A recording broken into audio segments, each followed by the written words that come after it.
टिटवाळा म्हटलं की सर्वात प्रथम आपल्या डोळ्यासमोर येतो तो टिटवाळ्याचा इच्छापूर्ती गणपती। ठाणे जिल्ह्यातील टिटवाळ्याचा गणपती इच्छापूर्ती गणपती म्हणून ओळखला जातो।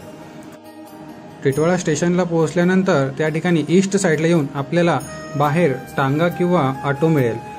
येथे 15 रुपये पर पर्सनने आपल्याला मंदिराजवळ सोडलं जातं।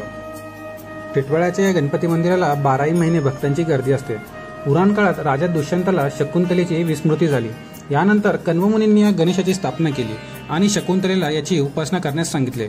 शकुंतलेने तिला सांगितल्याप्रमाणे या गणपतीची उपासना केली। यानंतर ती दुर्वास ऋषींच्या शापातून मुक्त झाली। यानंतर राजा दुष्यंताला तिची आठवण झाली। यानंतर शकुंतला दुष्यंत यांचे पुन्हा मिलन झाले अशी आख्यायिका सांगतात। दुर्वास ऋषींचे यथायोग्य स्वागत केले नसल्याने शकुंतलेला शाप मिळाला होता। या शापानुसार राजा दुष्यंताला शकुंतलेचा विसर पडला होता।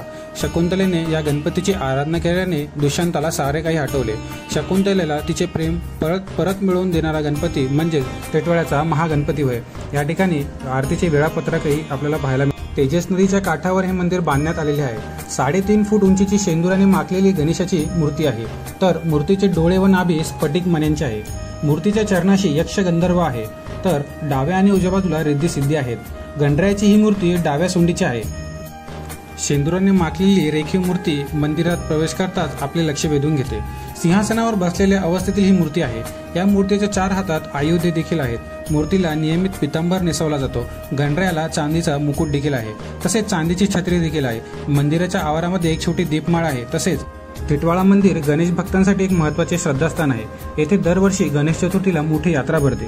मंदिराच्या परिसरात विठ्ठल रुक्मिणीचे मंदिर आहे। मंदिराला भेट देण्यासाठी मुंबई कल्याण मार्केट टिटवाळा येथे सहज पोहोचता येते। टिटवाळा स्थानकाजवळच मंदिर आहे।